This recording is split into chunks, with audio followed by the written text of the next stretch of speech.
Angel broking के AVP research अनुज गुप्ता और स्मृति commodities की सीईओ और एमडी रूपा मेहता मेरे साथ हैं।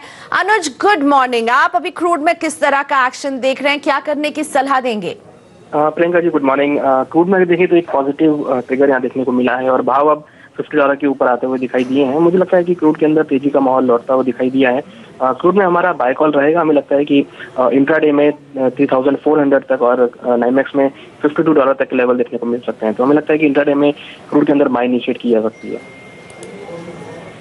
और अभी फिलहाल हम सोने में भी हल्की सी बढ़त ही देख रहे हैं अनुज जी, तो सोने में अभी आपका क्या व्यू है? साथ में चांदी की स्ट्रैटेजी भी समझाइए। देखिए, गोल्ड में अगर देखें तो डॉलर इंडेक्स की जो गिरावट है उसका असर यहाँ देखने को मिला है और कहीं ना कहीं सेफ हेवन बाइंग गोल्ड में यहाँ देखने को मिली है। और अगर हम देखें तो गोल्ड $1250 के ऊपर ट्रेड कर रहा है। काफी स्ट्रॉन्ग रेजिस्टेंस था जिसको ब्रीच करके मार्केट ट्रेड करता हुआ दिखाई दिया है। मुझे लगता है कि गोल्ड के अंदर तेजी का माहौल बन सकता है और अगर हम स्ट्रेटेजी वाइज देखें तो हमें लगता है कि गोल्ड का भाव 29,200 29,250 तक जून कॉन्ट्रैक्ट में देखने को मिल सकते हैं। कहीं ना कहीं इंटरनेशनल मार्केट में जो अनसर्टेनिटी बनी हुई है, चाहे वो डोनाल्ड ट्रंप को लेकर हो या फिर चाइना को लेकर हो, तो कहीं ना कहीं एक सेफ हेवन बाइंग गोल्ड में आती हुई दिखाई दी है। मुझे लगता है कि उसका असर गोल्ड को सपोर्ट करता हुआ दिखाई देगा। वहीं दूसरी ओर अगर चांदी को देखें तो चांदी में भी अब जो ट्रेंड है थोड़ा पॉजिटिव होता हुआ दिखाई दिया है। हालांकि अगर हम देखें तो चांदी हमें लगता है गोल्ड से ज्यादा परफॉर्म कर सकती है।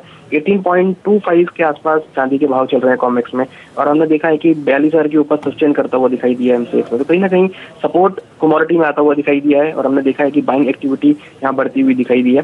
टेक्निकल चार्ट्स पर अगर देखें तो यहाँ वॉल्यूम इंक्रीज होता हुआ दिखाई दिया है। तो मुझे लगता है कि सारी इंडिकेटर ये दिखाते हैं कि गोल्ड और सिल्वर दोनों में ही तेजी का माहौल बन सकता है। चांदी के अंदर 43,000 तक के लेवल देखने को मिल सकते हैं। और मेरे साथ स्मृति कमोडिटीज की सीईओ और एमडी रूपा मेहता भी जुड़ चुकी है। रूपा जी नमस्ते। एग्री कमोडिटीज में आपकी नजर कहाँ है? Good morning Priyanka. देखिए, एग्री कमोडिटीज में हमारी नजर दो कमोडिटी पे रहेगी, कैस्टर और ग्वार। दोनों ही काफी अच्छी कमोडिटीज हैं और दोनों के फंडामेंटल मजबूत नजर आ रहे हैं। और कैस्टर में मैं यहाँ पे अपना कॉल थोड़ा रिवाइज करना चाहूंगी क्योंकि ऑलरेडी मार्केट काफी ऊपर खुला है। तो अगर डिप मिलता है 5,000 के आसपास भी तो भी बाइंग पोजीशन बनाना चाहिए। 4900 का एक स्टॉप लॉस फॉलो करेंगे और ऊपर में 5200 इमीडिएट टारगेट रहेगा। अगर वो क्रॉस होता है देन वी विल सी 5400 तक के लेवल जो है इसमें हम देख सकते हैं। लेकिन ये ग्वार जो है वो काफी पॉजिटिव लग रहा है। आज थोड़ा सा करेक्शन देखने को मिल रहा है तो मुझे लगता है कि इस करेक्शन में बाइंग पोजीशन बनाना चाहिए 4060 के आसपास। ऊपर में 4280 से लेके 4400 तक के लेवल्स के लिए हम वेट कर सकते हैं 1 से 2 ट्रेडिंग सेशन में। और डाउन साइड में 3920 का एक स्टॉप लॉस फॉलो करके चल सकते हैं। रूपा जी, आपका नजरिया मैं गेहूं पर भी समझना चाहूंगी। तेज गर्मी के बाद भी ऐसे कुछ आंकड़े निकल कर आ रहे हैं जो बता रहे हैं कि इसकी पैदावार पर ज्यादा फर्क नहीं पड़ेगा। अभी आप वीट में किस तरह की चाल देख रही हैं, क्या स्ट्रैटेजी रखेंगी? देखिए प्रियंका, जहाँ तक गेहूं की बात है, गेहूं में अभी हम ये समझ रहे हैं कि आने वाले टाइम में इसमें भी 100 से 150 पॉइंट का और उछाल जो है वो देखने को मिल सकता है। एक्सपेक्टेड है कि ऊपर में 1800 तक के लेवल जो है फिजिकल में हमें देखने को मिल सकते हैं। और अगर वहीं एनसीडीएक्स की बात करें तो इसमें हमें एक्सपेक्टेड है कि 1750 से लेकर 1780 तक का लेवल जो है वो एक्सपेक्टेड है कि देखने को मिल सकता है। तो बाय ऑन डिप की स्ट्रेटेजी रखना चाहिए। डाउन साइड में अगर 1640 के आसपास प्राइसेस मिले तो वहाँ पर डेफिनेटली बाइंग पोजीशन लेना चाहिए और 1600 का एक स्टॉप लॉस फॉलो करेंगे और ऊपर में 1780 तक के टारगेट के लिए हम वेट कर सकते हैं। अनुज जी, बेस मेटल्स में आपकी नजर किस पर है?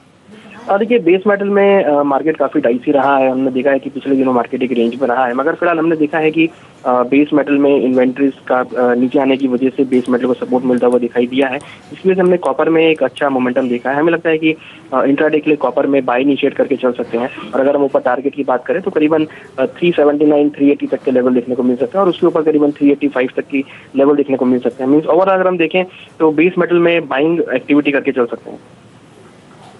डॉलर में वीकनेस दिख रही है अनुज, और आज रुपए की शुरुआत भी हमने देखी है मार्जिनल गिरावट के साथ होते हुए। आपका नजरिया? देखिए, इंडियन रुपीज ओवरसोल्ड कैटेगरी में था। लास्ट वीक तक हमने देखा था 64.90 तक के लेवल टेस्ट किए थे।